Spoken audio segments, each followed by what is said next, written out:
Playoff rivalries. The first thing that comes to mind when you hear this is, the old classics. The Lakers and Celtics, the Bulls and Pistons, the Lakers and Spurs, the Warriors and Cavs. These are iconic rivalries that captivated fans across the globe, and they expanded beyond the sport of basketball. They became ingrained in popular culture. And throughout the years, there have been many rivalries that defined an entire dynasty. But what about now? What are the greatest playoff rivalries in this current era? Rivalries that are heavily anticipated. Though, just like the Warriors and Rockets back then, some rivalries might be one-sided. But we still want to see these teams play each other. How's it going, folks? My name's Andy, and in this video, let's examine the NBA's greatest rivalries of the modern generation. The Celtics and Sixers. You're gonna see the Celtics several times in this video, but for a good reason. They've been a very competent playoff team for so many years, even though this one is quite one-sided. Ever since Joel Embiid got drafted, he's never beaten the Celtics in a playoff series. In fact, the Sixers haven't beaten the Celtics in a playoff series since 1982, when Dr. J was there. With that being said, as of this video, Embiid and the Sixers faced the Celtics 3 different times. The first 2 meetings were not really close, and the third one went to Game 7, a series where James Harden carried the team to 2 of their 3 wins. So, a recurring theme of these Celtics-Sixers series has always been a story of the front-loaded talent of the Sixers versus the more well-balanced, superior team chemistry of the Celtics. And perhaps Embiid not being fully healthy, but he rarely ever is in the playoffs. There are 3 main advantages the Celtics have always had over the Sixers. 1. Their balanced offense. In the 2023 playoffs, the Sixers had by far the highest isolation rate among all playoff teams. A whopping 16.5% of their possessions were ISOs, compared to just 9.6% for the Celtics. Not only was their efficiency in ISOs awful, but they were very predictable too. And when you rely too much on 1 or 2 players, it bogs down the entire offense. Because there's like no ball movement. A year prior, in the 2022 playoffs, the Sixers also led all playoff teams in isolation frequency, and once again, they were very inefficient. 2. The Celtics have a far superior team defense. In the 2022-23 season, the Sixers had the number 4 ranked offense. But against the Celtics in the playoffs, their offensive rating dipped nearly 8 points lower. It's a combination of their superior individual defenders, but also a much more coherent team defense. From Derek White to Al Horford, and now Drew Holiday and Kristaps Porzingis, who added a new dimension to their rim protection. People like to clown the Celtics for lacking the mental fortitude, but the Sixers are even worse when it comes to this. When things aren't going their way, their entire team gets dejected. I've never seen a fan base boo their own team as often as the Sixers fans do. Saw their lead go down to 2. The Sixers are getting booed here at home.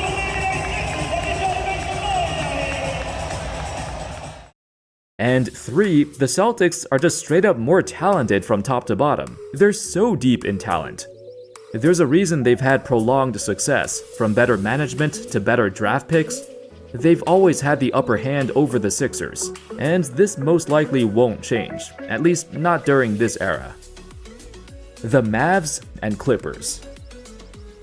Prior to the 2024 playoffs, the Mavs and Clippers have played each other twice, and now they're about to play each other for the 3rd time. In the previous 2 meetings, it was a matchup that favored the LA Clippers. They were equipped with superstar talent in the prime of their careers, while Luka was by himself.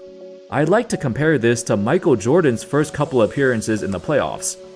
As the Bulls were a lower seed, he put up ridiculous numbers, but still lost to the Boston Celtics, a much superior team.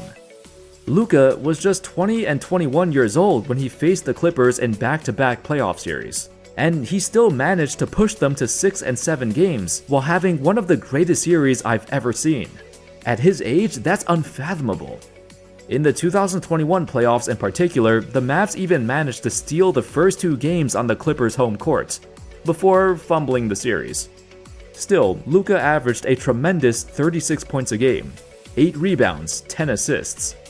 For comparison, that's similar to what LeBron put up in the 2009 playoffs against the Magic, a series that many consider to be one of his greatest individual performances ever.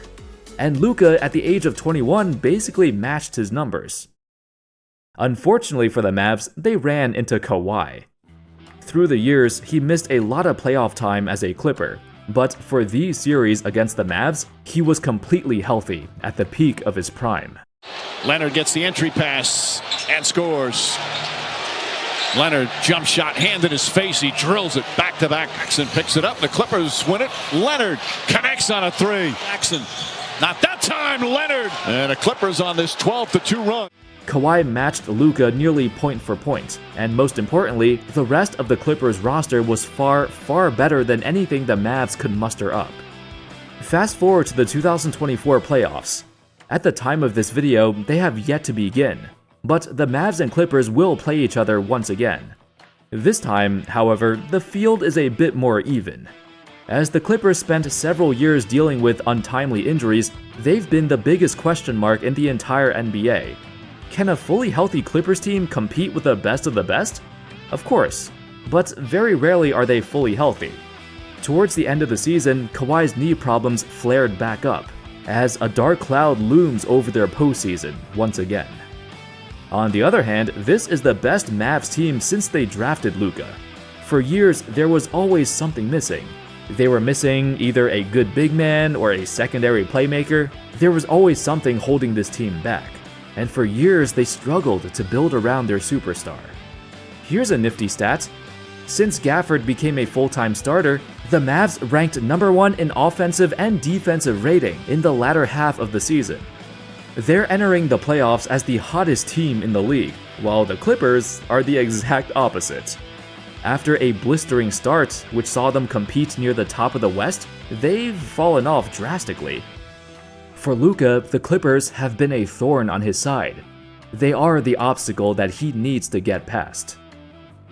The Celtics and Bucks. Since 2017 until now, the Boston Celtics have actually reached the conference finals 4 times, as opposed to the Bucks 2. They've also beaten the Bucks 2 out of 3 times they've met, yet it was the Bucks who succeeded on the biggest stage, capturing the championship, the first one of the Giannis era. What the Celtics do better than any other team is defending Giannis. In their latest matchup in 2022, Giannis put up incredible counting stats, but in terms of efficiency, he dropped off a cliff. A 63.3% true shooting percentage in the regular season, down to just 51.6% against the Celtics. Al Horford has always been the best player to put on Giannis, and Embiid as well, the 2 biggest threats of the Eastern Conference. Like the Sixers, the Bucks have struggled against the Celtics' team defense. Over the years, both teams have went through several roster changes, with the Bucks acquiring Damian Lillard and Malik Beasley to bolster their offense. But the Celtics acquired Drew Holiday and Porzingis to make them even more threatening.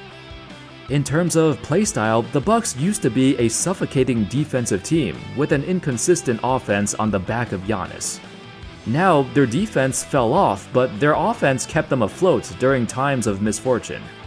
For example, in the span of a single offseason, they went from 12th in offense and 4th in defense to 6th in offense and 18th in defense. We may not be certain the Bucks and Celtics will play each other in the 2024 playoffs. Regardless of the Bucks' struggles, they still have the best player in the Eastern Conference. This rivalry signals 2 opposite ends of the spectrum. A one-man wrecking crew, a 2-time MVP, a Defensive Player of the Year, and he'll go down as one of the greatest to ever play the game. The Celtics, on the other hand, are built to withstand the impact of a single superstar, and they're also the ultimate roadblock for Giannis. The Bucks and Heat. Speaking of roadblocks, there's no other team the Bucks hate to see more than the ever-so-resilient Miami Heat. A team led by arguably the best coach in the NBA.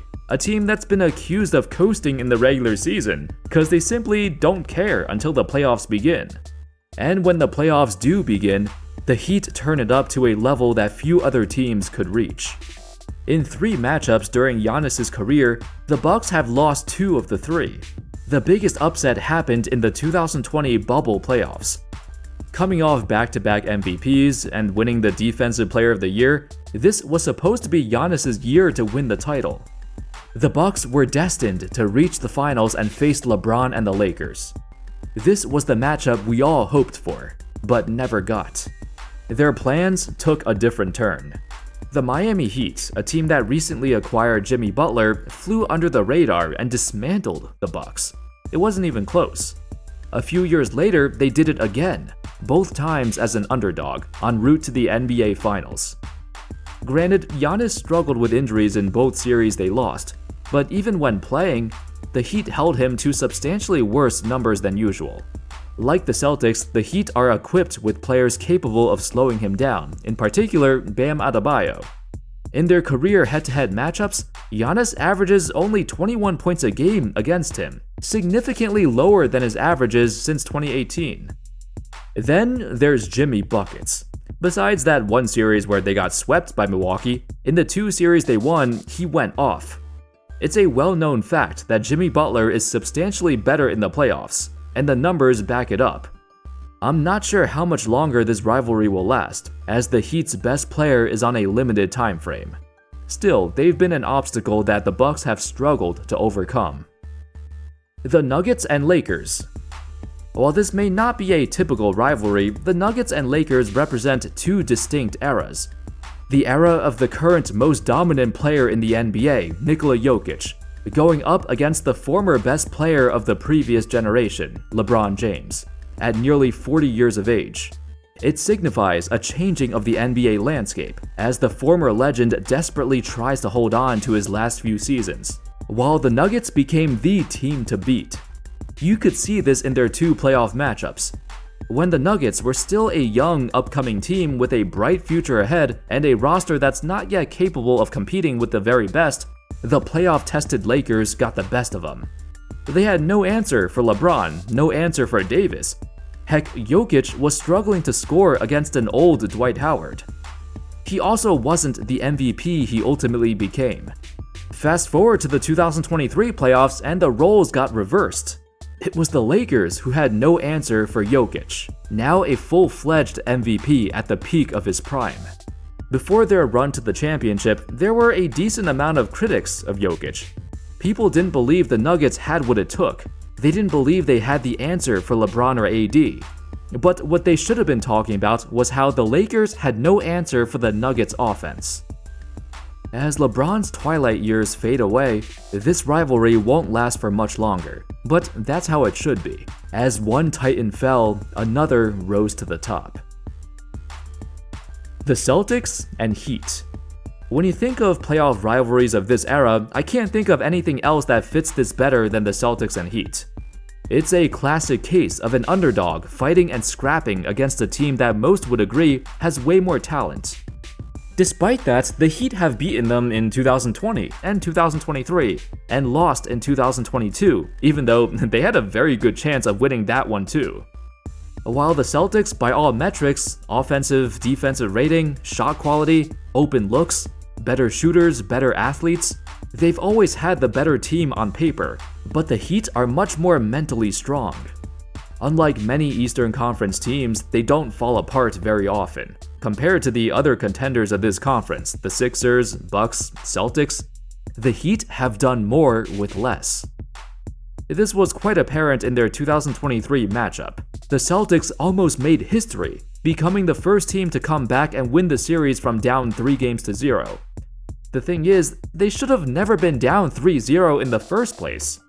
While the Heat role players popped off, it was their flexibility on defense that makes them such a prominent playoff contender. The Heat run zone defense for 21% of their possessions. That's first by a huge margin.